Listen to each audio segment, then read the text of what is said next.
On parle aujourd'hui en santé mentale d'explications biologiques, psychologiques et sociales. L'exemple des addictions est particulièrement éclairant. On y retrouve en effet des prédispositions génétiques, des modes de fonctionnement psychologiques spécifiques et l'intégration dans un milieu social qui favorise la consommation.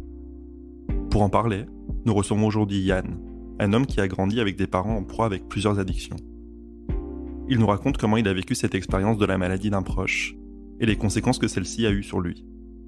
En effet, il s'est retrouvé lui aussi pris au piège de la spirale de l'abus d'alcool pendant de nombreuses années. Il appelle aujourd'hui à mieux protéger les enfants exposés à ces situations. Si vous ressentez un malaise important et que vous ne savez pas comment en sortir, n'hésitez pas à consulter un professionnel de santé ou à appeler le 3114 si vous pensez à vous faire du mal. En cas d'urgence, composez le 15. Vous écoutez Les Mots Bleus, un podcast de Place des Sciences. Bonne écoute.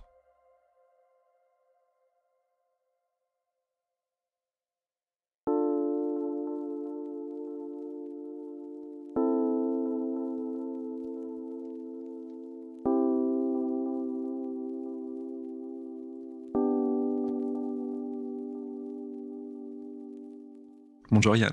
Bonjour. Merci de t'être proposé pour participer à cette émission.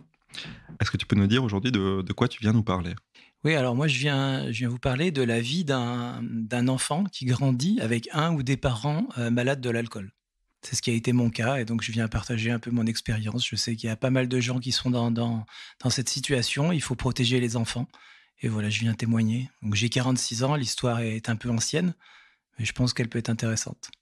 C'est vrai que l'année dernière, on avait reçu le témoignage de Baptiste, qui lui était un jeune homme concerné par la dépendance à l'alcool et qui avait été en quelque sorte sauvé par sa famille, par un peu le cri d'alerte, l'alarme sonnée par sa mère. Et donc toi, c'est un peu la situation inverse, puisque c'est des parents qui ont été concernés par la dépendance, et puis finalement plus tard toi aussi. Est-ce que tu peux nous dire un peu quand et comment ça a commencé cette consommation d'alcool ? Oui, bien sûr. Alors, en fait, moi j'aime bien parler de malédiction. Hein. C'est un peu la malédiction familiale. Il y a eu beaucoup d'alcool dans ma famille. J'ai un grand-père qui est mort d'une cirrhose, qui buvait à l'époque plusieurs litres de vin par jour, mais au début du siècle, j'ai envie de dire que c'était presque normal. J'ai le premier mari de ma mère qui est décédé d'un accident de voiture causé par un chauffeur ivre. Et puis, moi, j'ai grandi donc avec ma mère qui buvait. J'ai mis beaucoup de temps avant de me rendre compte. Je me suis rendu compte, je me voyais bien que quelque chose ne tournait pas rond. Son comportement était pas normal. Elle racontait des choses bizarres. Je ne savais pas si elle était mythomane ou des fois elle chantait. Enfin, c'était très curieux. Et voilà, je voyais qu'il y avait quelque chose de bizarre, de pas normal, mais jusqu'à mes 12 ans, je n'ai pas mis le mot alcool sur ce comportement. Et justement, comment ce mot alcool t'est venu ? Comment est-ce que tu t'es rendu compte qu'il y avait un problème avec l'alcool ? Alors, moi, j'avais un frère qui avait 9 ans de plus. Donc, quand j'avais 11-12 ans, il avait quand même 20 ans. Et lui, j'ai l'impression qu'il ne le voyait pas non plus. On voyait bien qu'elle avait tendance quand même à se servir des apéritifs et du vin, et qu'elle était plus enjouée, plus gaie après ses consommations. Mais on n'avait pas vraiment fait le lien. Et puis, est arrivé un événement où ma grand-mère nous a sortis un après-midi. Et on a commencé à se moquer de ma mère en disant « Ah ouais, elle aime bien le vin ». Voilà, on plaisantait sur sa consommation. Et là, ma grand-mère s'est vraiment énervée, ce qui n'était pas du tout son habitude. Et là, j'avais 11-12 ans et je me suis dit « Mais oui, mais c'est évident, c'est ça le problème ». Et là, ça y est, le mot était posé.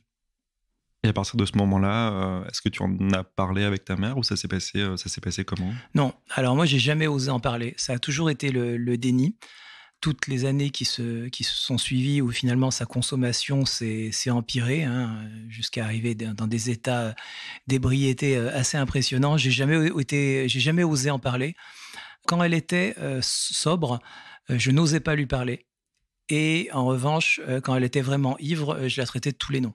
Donc la colère sortait pendant qu'elle était saoule, mais le lendemain matin, j'étais tellement gêné, peut-être pour elle aussi, que je ne lui en parlais jamais.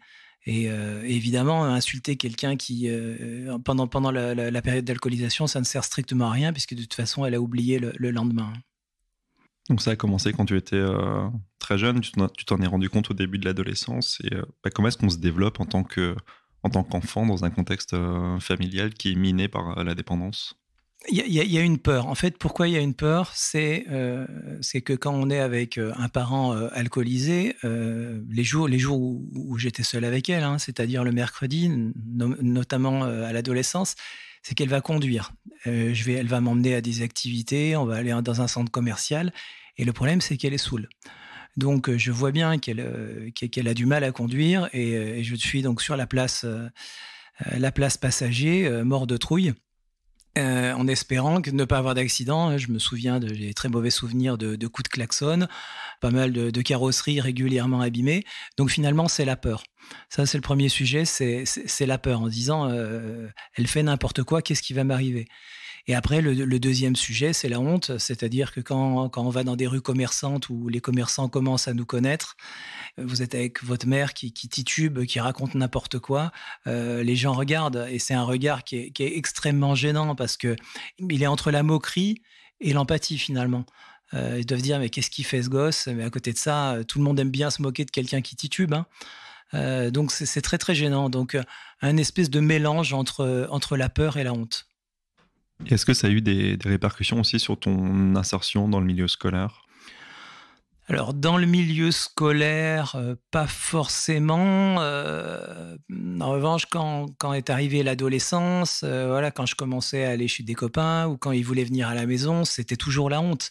Puisque si j'allais chez un copain et que je restais le soir, dans quel état elle allait être? Est-ce qu'elle allait pouvoir prendre la voiture, puisqu'il n'y avait pas trop de transport en commun là où j'étais, et venir me récupérer? Et puis à l'inverse, si je faisais venir des copains à la maison, dans quel état ils allaient la retrouver? Et le problème, c'est qu'elle était vraiment très exubérante. Donc quand elle avait bu, elle pouvait raconter à un copain n'importe quoi. Alors un ado, ça comprend pas. Il se dit bon bah sa mère, elle est un peu folle dingue. Elle est exubérante, mais pareil, il met pas le mot alcool. Il se dit hein, elle est un peu folle, quoi. Donc encore de la honte, voilà. Jusqu'à finalement, bon après plus tard quitter la maison. Et ton père, dans cette histoire, il en pensait quoi? Est-ce qu'il en parlait? Est-ce qu'il remarquait quelque chose? Alors c'est une très bonne question. Oui, mon père le savait, hein, clairement, puisqu'il est arrivé plusieurs fois où on retrouve ma mère par terre, où elle a chuté. On est obligé de même de la soigner. Oui, il le voyait. Il travaillait les fameux mercredis dont je parlais où j'étais avec elle. Je crois qu'il voulait tout simplement pas le voir en fuyant dans le travail ou ailleurs, mais il voulait surtout pas le voir. Non. Sauf s'ils en parlaient dans la vie privée, en tout cas pour moi, ils n'en parlaient pas.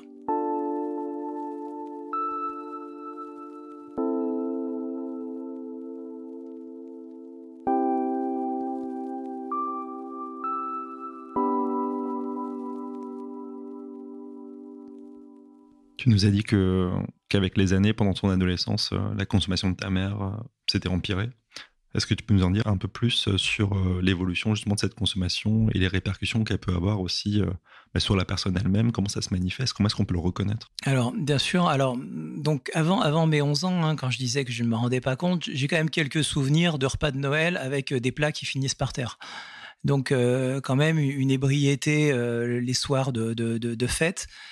Voilà, avec ce genre d'accident, bon, mais pas plus que ça. Alors après, plus tard, en effet, à partir de 11-12 ans, en effet, les consommations ont augmenté, mais bon, c'était toujours de l'exubérance, mais rien de plus. À partir, en revanche, quand j'ai eu 14 ans, là, les consommations ont augmenté et ça a été de pire en pire dans la mesure où le dimanche midi, quand on invitait des gens, elles tenaient déjà plus debout au moment de faire leur repas. Le pastis coulait à flot, les bouteilles de vin, pareil. Et l'après-midi, nous, on allait à la plage et elle refusait totalement de venir à la plage, prétextant devoir faire du ménage ou du repassage. Et en fait, elle se saoulait les dimanches après-midi et quand on revenait de la plage, bon, on la retrouvait soit par terre, soit sur le canapé. C'était vraiment de pire en pire. Et là, on commençait les chutes. C'est-à-dire, un jour, elle est rentrée, elle était plein d'hématomes au visage. Donc la première excuse, ça a été de dire qu'elle s'était faite agresser dans la rue. Elle nous a avoué qu'elle avait buté dans une racine. Après, donc c'était les arbres les responsables. Mais voilà, toujours alcoolisée. Donc là, il a commencé à avoir beaucoup de chutes, jusqu'à des chutes graves, puisque quand j'ai eu une vingtaine d'années, donc mes parents ont divorcé entre-temps, il est arrivé certains soirs qu'elle tombe sur le carrelage, donc en marbre. Elle s'est ouvert la tête avec pas mal de sang, donc éponger le sang, la remettre au lit. Et toujours avec un scandale au moment d'appeler les secours. Alors, on ne voulait vraiment pas appeler les secours. On a vraiment peur parce qu'on se dit, mais imagine qu'il se passe quelque chose, elle veut pas que j'appelle les secours. Bah, elle est lourde, hein, je veux dire, il faut quand même s'occuper de quelqu'un, il faut éponger le sang, lui tenir la tête, la mettre dans le lit, en se disant, j'espère qu'elle va se réveiller. Voilà, jusqu'à donc que je quitte la maison où là, c'était plus pour fuir, hein, c'est-à-dire que je suis parti, quand j'ai eu 21 ans, je suis parti 6 mois aux Antilles, pour fuir, clairement pour fuir. Et puis 2 ans après, je suis parti définitivement pour fuir, avec toujours dans la tête en se disant, mais si elle conduit, elle peut tuer quelqu'un, mais au moins je suis pas là. Mais j'ai même pensé à la dénoncer en espérant qu'on lui retire son permis. On n'est jamais tranquille en fait. On se dit, mais qu'est-ce qui va se passer? On attend le prochain coup de fil. Et est-ce que tu sais si dans le passé de ta mère, il y a eu un élément déclencheur ou si finalement ça s'est installé de manière un peu progressive, insidieuse? Alors moi, j'ai jamais vraiment su. Je pense qu'il y a eu un problème d'éducation. C'était une éducation très très stricte, avec énormément d'interdictions. Et pendant ses études, elle a découvert la cigarette et l'alcool qui ont dû l'aider finalement à sortir de cette éducation trop répressive.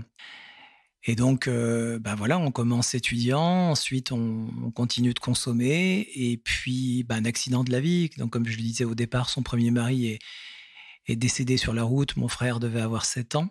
Donc, un accident de la vie par-dessus, ça va pas arranger la consommation. Et puis par-dessus, voilà, la liaison, enfin la relation de couple avec mon père qui n'a pas fonctionné.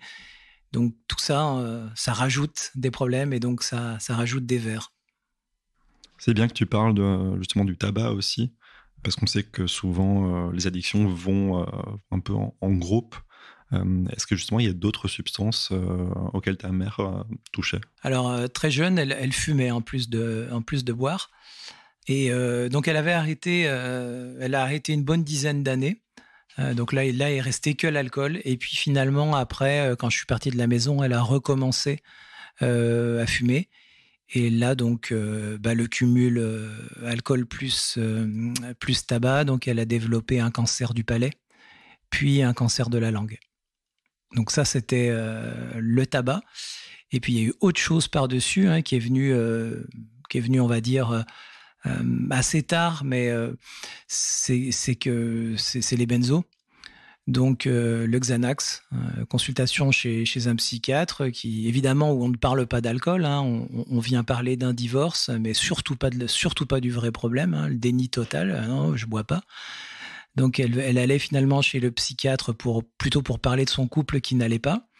Et puis le psychiatre détectait une dépression, donc Xanax, antidépresseur. Donc finalement, à la fin, il y avait beaucoup, puisqu'il y avait cigarettes, Xanax, antidépresseurs et alcool. Et finalement, les effets de toutes ces substances s'ajoutent. Tu l'as dit, ça peut provoquer des maladies graves, mais au niveau comportemental aussi, on sait que l'alcool mélangé aux benzodiazépines, ça fait dormir beaucoup, profondément. Ça peut aussi induire des comas. Est-ce que justement, il y a eu un problème finalement de mélange de toutes ces substances? Alors les mélanges engendraient souvent des chutes, en effet, hein, donc des endormissements sur le canapé, sur le fauteuil. Même très jeune, hein, même bien avant, moi je me retrouvais tout seul sur le canapé le soir, puisqu'elle s'endormait très très tôt. Donc il y a surtout eu des chutes, beaucoup de pertes de mémoire, mais à court terme, c'est-à-dire que le lendemain elle se souvenait pas ce qui était passé la veille. Alors après, j'ai envie de dire qu'avec l'accident qu'elle a eu vraiment sur la fin, de manière étonnante, la mémoire est totalement revenue. Donc c'était vraiment sous l'influence des benzos et de l'alcool qu'il y avait ces comportements d'amnésie, puisqu'après finalement, abstinence forcée, la mémoire est revenue. Tu nous as parlé de cet accident à plusieurs reprises. Est-ce que tu peux nous en dire un peu plus? Oui, bien sûr. Donc là, c'était il y a 7 ans maintenant. Donc ma mère revivait à nouveau toute seule. Parce qu'entre-temps, en fait, il y a eu plusieurs accidents. Il y a eu un premier accident où on n'a jamais vraiment su la fin de l'histoire, mais elle a été ébouillantée chez elle. Donc sa version, c'est qu'elle prenait un bain trop chaud, ce qui évidemment ne tient pas la route. Donc ce qu'on pense, c'est qu'elle a dû faire chauffer de l'eau et en étant saoule, en prenant la casserole, elle se l'est renversée. Donc elle a eu 3 greffes de peau. Et suite à ces 3 greffes, donc elle a été dans un centre où là, elle n'était pas autonome et on s'occupait d'elle. Et puis une fois que finalement ça s'est résolu, elle est retournée habiter seule. Et alors là, tout est reparti encore pire qu'avant, donc plusieurs paquets de cigarettes par jour. Les bières à 8 degrés, il y avait un placard entier quand elle a eu son accident, donc mon frère a ouvert le placard, c'était des centaines de cadavres de bières à 8 degrés qui étaient dans les placards chez elle. Donc elle était dans cet état et est arrivé donc il y a 7 ans un barbecue où au moment de manger de la viande, la viande n'a pas pris le bon chemin. Donc ça a été une fausse route. Il y a eu plusieurs minutes sans oxygénation. Et donc elle a été un bon moment dans le coma. Les médecins m'ont même appelé, on pensait qu'elle allait partir. Et finalement, elle s'est rétablie. Donc aujourd'hui, elle est dans une maison. Elle a perdu l'usage de ses jambes. Elle a perdu l'usage de quelques doigts. Donc elle est sur un fauteuil roulant dans une maison où elle doit manger haché jusqu'à son dernier jour, parce qu'elle ne peut plus manger comme tout le monde, j'ai envie de dire. Alors là, par contre, toutes ces fonctions cognitives sont revenues. Donc abstinence forcée. Donc là, il n'y a plus de tabac, il n'y a plus d'alcool, il n'y a plus rien depuis 7 ans. Et elle peut tenir une conversation, elle peut même se souvenir d'une date de manière assez impressionnante, comme quoi les substances n'ont pas tout effacé. Et à l'occasion des différentes prises en charge qu'il y a pu y avoir, comme tu dis aussi pour les greffes de peau qui ont suivi les brûlures, personne ne s'est dit à un moment dans le corps médical qu'il pouvait y avoir un problème de ce type, puisqu'on sait que quand une personne est dépendante à l'alcool et qu'elle arrête du jour au lendemain, il y a des symptômes de sevrage qui peuvent être assez forts, qui peuvent aller jusqu'au décès d'ailleurs. Comment tu expliques ça? Alors là, pour la greffe de peau, je crois qu'on en avait parlé aux médecins, en tout cas pour le deuxième accident, hein, donc le dernier, on a averti les médecins, puisqu'en effet, quand elle est tombée dans le coma, on a averti de sa consommation pour éviter justement un sevrage trop brut. Donc, enfin, j'ai envie de dire, ça a été un sevrage sous coma. Hein. Mais en effet, hein, les médecins, alors je ne sais pas si elles nous mentaient, peut-être qu'elles nous mentaient, mais ce que j'ai eu l'impression dans toutes ces années, avec toutes les consultations médicales, c'est que les médecins ne le voyaient pas. Alors, peut-être qu'elles ne nous racontent pas la vérité, hein, mais j'ai eu l'impression qu'ils ne le voyaient pas. Il y a même un médecin généraliste que j'ai appelé, qui m'avait dit il y a quelques années qu'il voulait qu'on fasse. Oui, je comprends. Hein. Et c'est un peu la colère aussi, hein, parce qu'il faut savoir qu'on est très, très, très en colère quand on est dans la situation d'enfant. On se dit non, mais ils font quoi les médecins? Alors évidemment, après, quand je suis passé j'en parlerai plus tard, mais quand je suis passé de l'autre côté de la barrière, on comprend bien que c'est pas si facile. Mais on a une haine quand on est enfant, on se dit mais les autres, mais qu'est-ce qu'ils font là? Ils font rien. Il l'a pas vu, mais et puis à 14 ans, je me voyais pas appeler un médecin en lui disant vous voyez pas que ma mère boit. Enfin, je me serais jamais permis. Tu nous as dit que ton père faisait un peu, en quelque sorte, l'autruche, qu'il essayait de ne pas voir ce qui se passait. Est-ce que lui-même aussi, il était dans une situation de consommation de substances? Alors ça a été très tard. Il partageait un verre de vin à table, hein, il prenait un apéritif, mais je dirais trop forcément hein, par rapport aux repères conseillés, bien sûr trop. Je dirais sans addiction pendant un bon moment. Et puis après sont arrivés également pour lui les benzos. Hein, donc à l'époque, ça s'appelait le Rohypnol. Et je voyais toujours des boîtes de Rohypnol chez moi. Et donc le soir, il prenait du Rohypnol. Et même si je pense qu'il buvait pas énormément, du coup, il dormait. Donc les deux dormaient sur le canapé. Donc j'étais tout seul. Et mais ça a été bien plus tard, quand il a eu une quarantaine d'années, lui est tombé dans l'alcool. C'est-à-dire que là, il a vraiment fait une dépendance à l'alcool ouais, qui a dû durer une vingtaine d'années. Mais je dirais que c'est de l'alcool plus tardif. Autant ma mère avait commencé très tôt, lui, il a commencé très tard. Est-ce que tu sais s'il y a eu un événement justement déclencheur de cette nouvelle consommation chez ton père? Je pense que c'est un problème pareil, hein, d'éducation, hein, un problème de relation avec une mère trop autoritaire, 3 enfants, 2 frères, une famille au sein de laquelle il n'a pas trouvé sa place.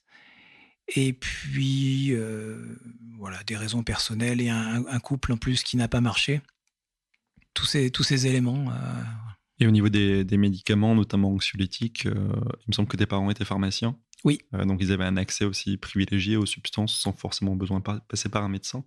Est-ce que tu penses que ça a joué aussi sur le cercle vicieux de l'addiction? Complètement, complètement. Puisque quand j'étais petit, ça, il me le raconte, hein, puisque moi, je ne l'ai pas vu, il y avait l'accès à l'époque au coupe-faim. Donc, ils prenaient ça pour un peu se donner de l'énergie. Après, ça a été interdit. Donc, ils se servaient. Hein. Et puis après, évidemment, les benzos à volonté. Donc, toute leur vie, finalement, ils ont dédramatisé le médicament. Le médicament, chez moi, était vu comme un bonbon. On prenait du Xanax comme on prenait, comme on aurait pris une Chupa Chups. Hein. Et le pire, c'est qu'en étant pharmacien, ils se sont fait évidemment une relation dans le milieu médical, notamment auprès de médecins. Et aujourd'hui, c'est un coup de gueule que je veux aussi passer. C'est-à-dire que je vais voir mon copain médecin, vas-y, prescris-moi des benzos à gogo. Moi, je vous montrerai une ordonnance de mon père, c'est à tomber par terre. Hein. Et il demande, c'est comme s'il allait au supermarché et le copain, parce que c'est un ami, prescrit ce qu'il veut. Et voilà, évidemment, je suis pas du tout en train de dire, je sais que c'est une extrême minorité de médecins, mais voilà, ce genre de comportement est inacceptable. Et toi, quand tu as quitté le domicile familial, il s'est passé quoi?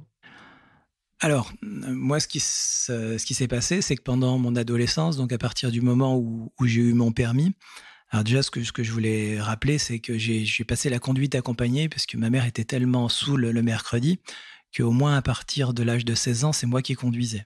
Donc déjà, j'étais un peu plus rassuré. Elle dormait à côté, souvent ivre, mais au moins c'est moi qui conduisais, donc c'était un peu moins dangereux.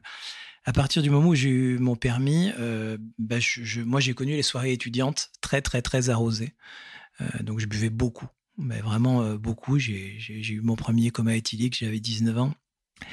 Et en rentrant, donc je rentrais très souvent très tard et souvent sous, hein, en conduisant en plus. Et j'ai jamais eu le moindre conseil ou reproche de ma mère, puisque vu qu'elle était dans une situation d'alcoolisme et elle avait tellement honte, je pense, par rapport à son comportement, qu'elle n'osait pas me faire le moindre reproche, surtout sur ce sujet. J'ai fait ma vie d'ado, ma vie étudiante, en picolant tous les week-ends, en rentrant sous, en conduisant bourré, sans que jamais personne me dise c'est pas bien. Par la suite, donc, a commencé le monde professionnel et moi, je suis tombé dans l'addiction à l'alcool et ça a duré 25 ans. On dit en général que les troubles psychiques ont un ancrage qui est à la fois biologique, psychologique et social. Typiquement, est-ce que toi, tu penses qu'il y a eu des déterminants à la fois génétiques, des déterminants aussi au niveau de ton éducation avec cet alcool qui a été totalement normalisé dans la famille et aussi ce niveau social qui s'est ajouté avec les soirées étudiantes, etc. Oui, je crois que c'est ce qu'on m'avait dit, un médecin qui m'avait dit, vous êtes un cas d'école. Je suis un cas d'école, moi je suis un addicto, je coche toutes les cases. Hein. Donc en effet, il y a l'hérédité, ça je suis persuadé qu'en effet c'est une vulnérabilité, hein, donc ça c'est sûr. Ensuite, il y a l'environnement dans lequel on grandit. Donc moi, j'ai vu des personnes saoules, j'ai vu de l'alcool à la maison régulièrement. Donc l'alcool totalement banalisé. Un peu pareil avec les benzos, hein, quelque part. J'ai eu de la chance de pas en toucher, mais un petit peu pareil. Ensuite, démarrer trop tôt des ivresses. Hein, binge drinking, aujourd'hui on appelle ça le binge drinking. Mais ce que je consommais à l'âge de 18 ans, c'était impressionnant. Je tenais plus debout. Donc, troisième, donc on a parlé de l'hérédité, l'environnement, le fait de boire trop tôt. Et puis, je suis quelqu'un plutôt d'angoissé, donc ça aide. Hein, ça aide. Et pour sociabiliser dans les soirées étudiantes, ça aide. Donc on boit pour sociabiliser parce qu'on est extrêmement angoissé, extrêmement renfermé. Et puis ça, plus ça, plus ça, et on tombe dans l'addiction. Donc j'ai envie de dire, je suis comme monsieur tout le monde de l'addiction, mais je coche toutes les cases.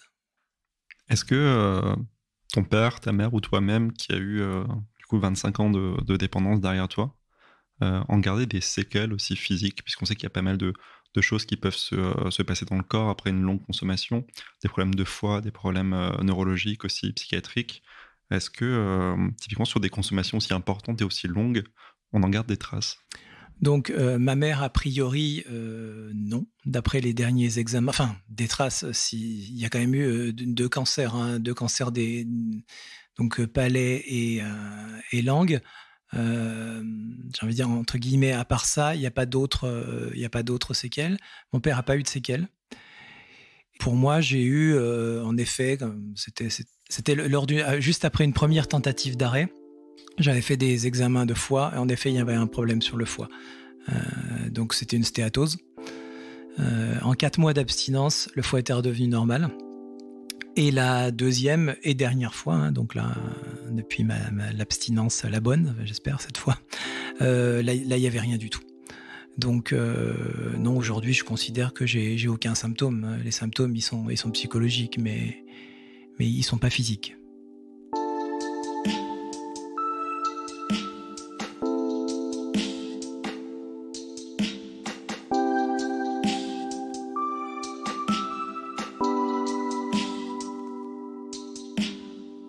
Donc on a parlé de ta mère qui est maintenant dans une maison pour personnes âgées. Et ton père aujourd'hui, il en est où? Donc lui, écoute, moi je suis abstinent depuis 3 ans, il doit être abstinent depuis 4 ou 5 ans. Et il va aux alcooliques anonymes très régulièrement. Donc au niveau médicaments, je suis pas sûr qu'il prenne des benzos, mais il prend des somnifères en tout cas pour dormir, ça c'est sûr. Mais au niveau de l'alcool, ça fait 4-5 ans qu'il tient bon grâce au AA. Et est-ce qu'il y a eu un déclic de son côté pour se dire maintenant il faut que j'arrête? Là, je ne saurais pas dire ce qui s'est passé de son côté. Il s'est mis énormément en danger, hein. Il avait un magasin dans lequel des fois la clientèle le retrouvait par terre ivre. Derrière, il devait faire 20 km en voiture, prendre l'autoroute complètement ivre. Je connais pas la fond. Il y a peut-être eu quelque chose que je ne sais pas. Et est-ce que toi, cet arrêt de la consommation chez ton père, ça a aussi motivé ton arrêt à toi? Oui, moi j'ai démarré 1 an après. Je suis pas sûr qu'il y ait un rapport. Non, moi je crois que c'est tout simplement que la vie n'était plus vivable. Mais non, vu qu'il habite à 1000 km, donc je pense pas que ça ait influencé. Même si évidemment je l'enviais, hein. C'est bien de se dire comment il fait. Et pendant ton enfance, ton adolescence, qu'est-ce que tu aurais voulu avoir comme ressources, comme soutien, comme aide, simplement comme mot de ton entourage? Alors peut-être ce qui aurait été bien, c'est qu'à l'école, je donne un exemple, hein, dans une visite médicale, peut-être qu'on me pose la question. De moi-même, j'aurais jamais abordé le sujet. J'aurais jamais été dire ma mère boit, non. Par contre, s'il y avait une infirmière ou un médecin qui me l'avait demandé, là, je pense qu'on aurait peut-être pu rentrer dans un dialogue et peut-être avoir du support. Moi, je crois vraiment qu'il faut aller demander aux enfants ce genre de questions. Aujourd'hui, on n'en parle pas, hein, mais l'enfant n'ira jamais de lui-même le dire. Donc, je pense qu'il aurait fallu, en effet, plus me tendre la perche, je dirais.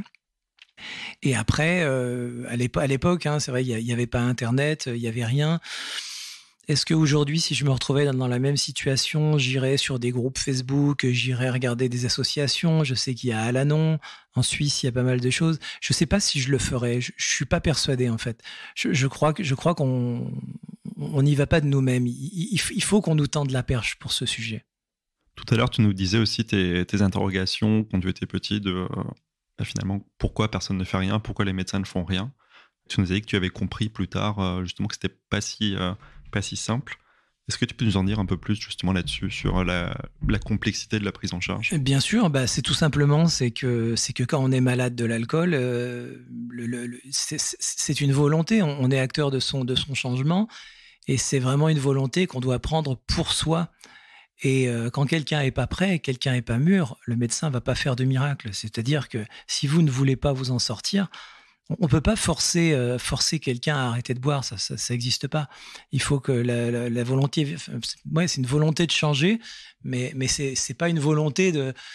J'aime pas quand on dise les addicts ce sont ceux qui manquent de volonté. Ça n'a rien à voir. En effet, il faut une volonté de changer, mais dire non à un verre, c'est pas de la volonté, c'est le craving qui est plus fort que soi. Donc là, c'est vraiment deux choses. Voilà, donc c'est pour ça je n'en veux absolument pas aux médecins, parce qu'en effet, ils avaient raison. Qu'est-ce que vous voulez qu'on fasse ? Peut-être qu'aujourd'hui, quand même, il y a plus d'orientation vers des associations. L'Internet a amené pas mal de choses quand même par rapport aux ressources. Je cherche une association d'entraide autour de chez moi. Je vais sur un site, je le trouve. À l'époque, on était un petit peu tout seul. Hein. Ton père est donc allé voir les alcooliques anonymes. C'est un mot qu'on entend relativement souvent, qui est relativement entré dans la culture populaire finalement. Mais on ne sait pas forcément ce qu'il y a derrière.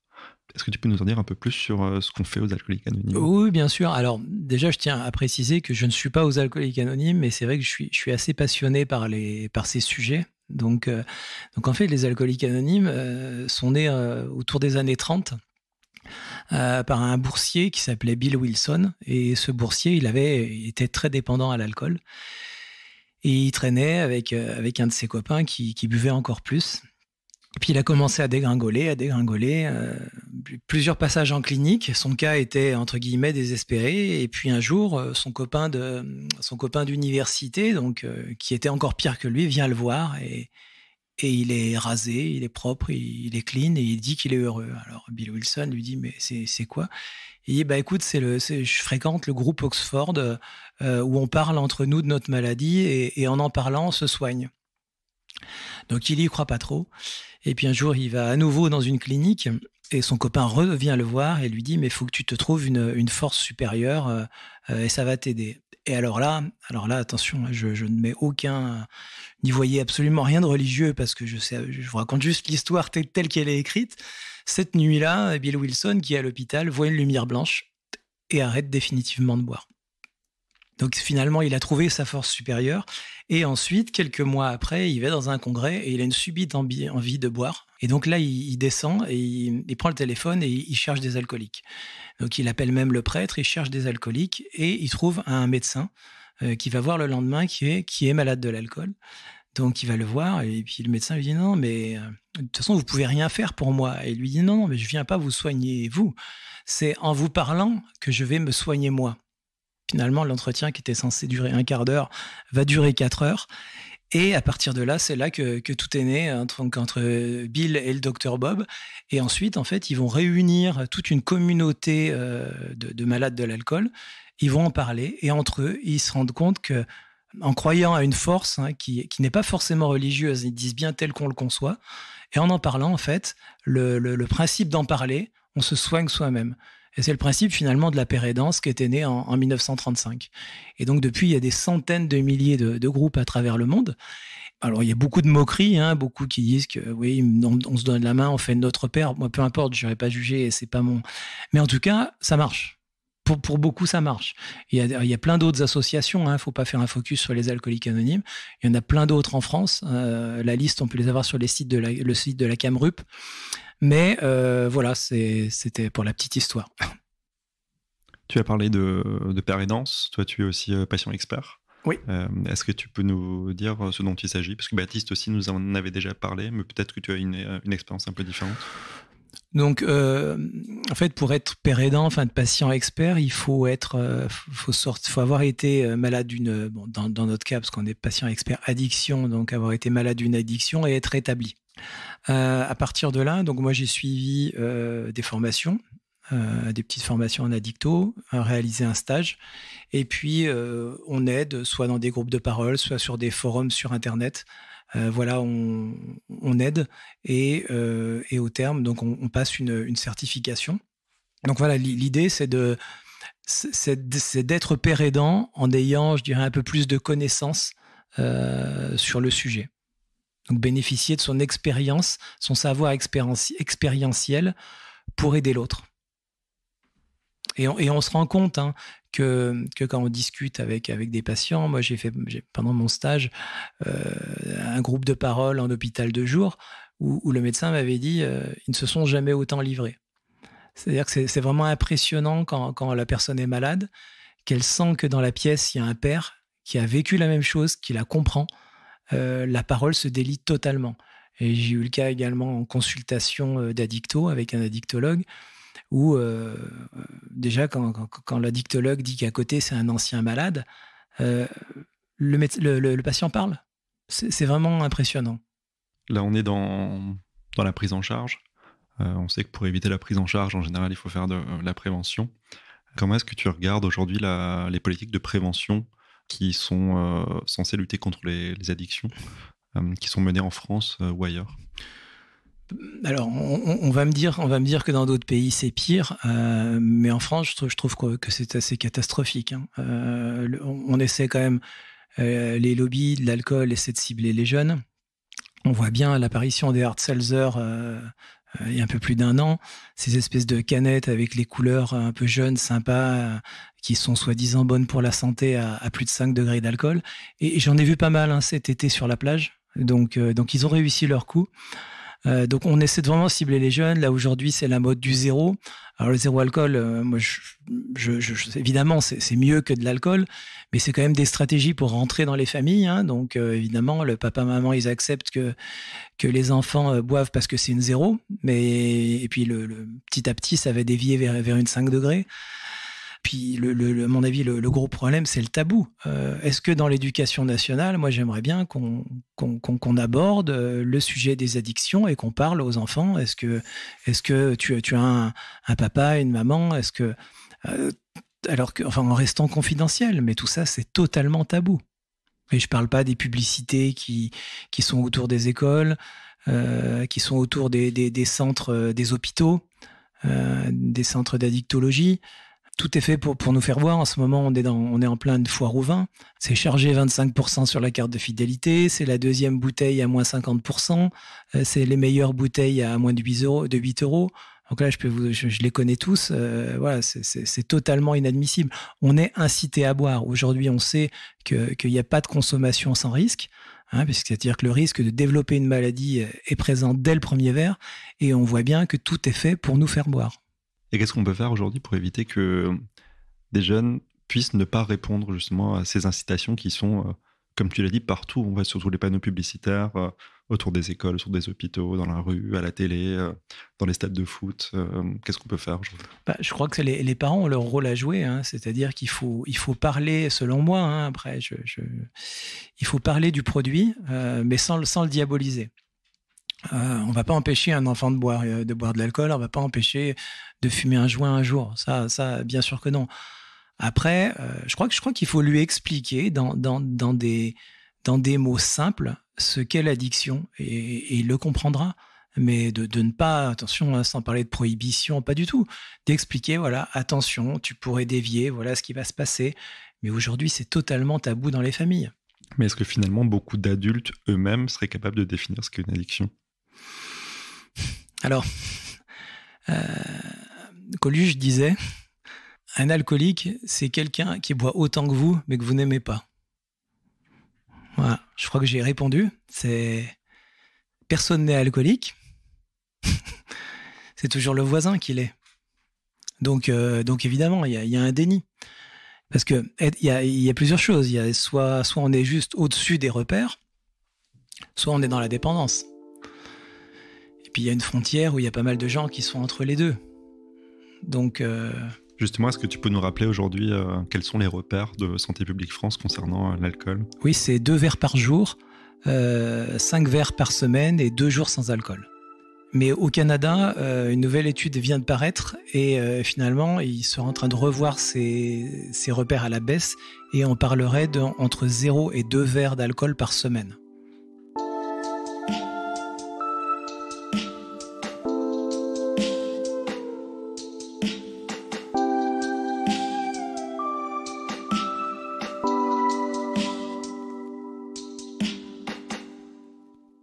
Est-ce que tu as un message à porter aujourd'hui, notamment à l'attention des familles et des enfants?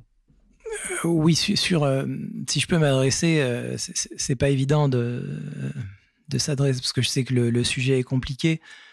Il y a pas mal de familles dans lesquelles il y a un conjoint, ou les deux, malheureusement, qui boivent, et il y a des enfants. Je crois que vraiment, s'il y en a un qui boit pas, il doit penser à l'enfant d'abord. Celui qu'on doit protéger, c'est l'enfant. C'est l'enfant, c'est soi-même. Je dis pas qu'il faut du tout laisser tomber, au contraire, hein, il faut aider celui qui consomme. Mais avant tout ça, il faut protéger l'enfant. Et il faut pas le laisser dans des situations de danger, dans des situations de peur.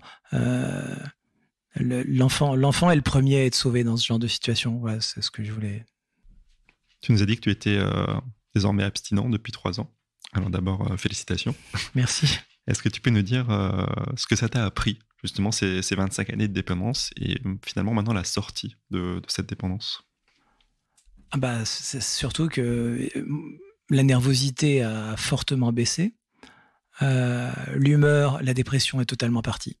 Totalement. C'est-à-dire que l'alcool me rendait vraiment dépressif. C'est très vite parti, en quelques semaines, hein, donc c'est très rapide.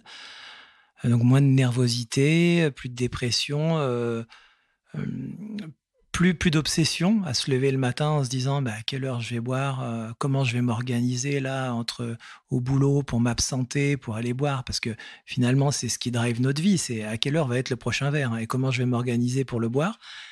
Et non, ça c'est fini, donc je suis libre. Donc c'est génial.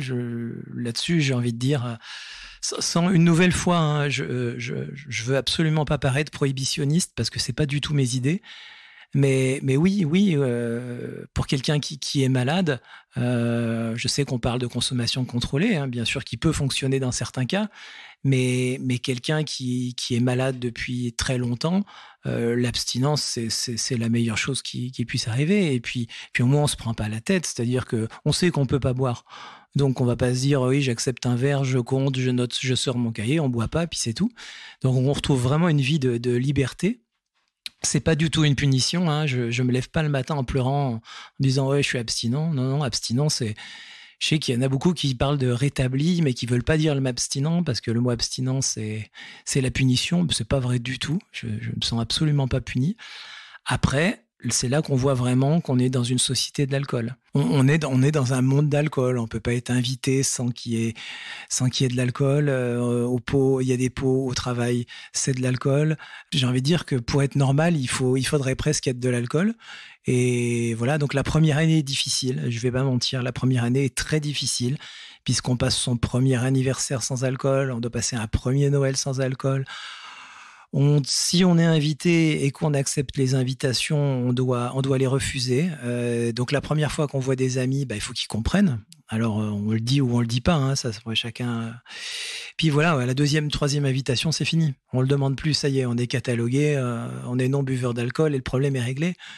Donc j'ai envie de dire qu'au bout de 3 ans, c'est plutôt facile. Après, ce que j'apprends aussi, c'est qu'il faut toujours rester vigilant. Un coup de blues, un événement de la vie.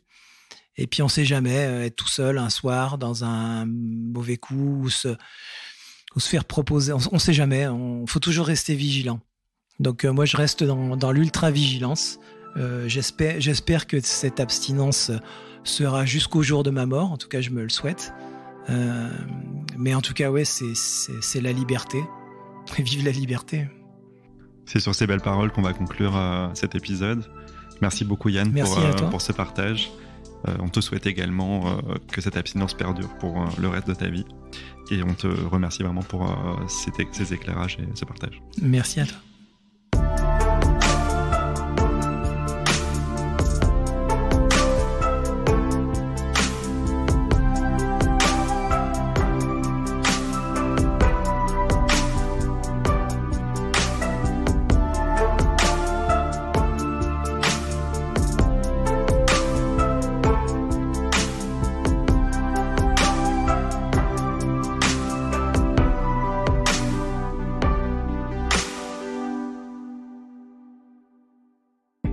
Vous venez d'écouter Les Mots Bleus, un podcast de Place des Sciences. L'épisode a été mis en musique et coproduit par Alex Rocher. L'illustration a été réalisée par Manon Combe. Si vous souhaitez nous soutenir, vous pouvez nous laisser 5 étoiles et un commentaire sur Apple Podcast. ou 5 étoiles sur Spotify mobile. Vous trouverez également des ressources sur notre site placedesciences.fr. Merci de votre fidélité et de votre engagement à nos côtés, et à très bientôt.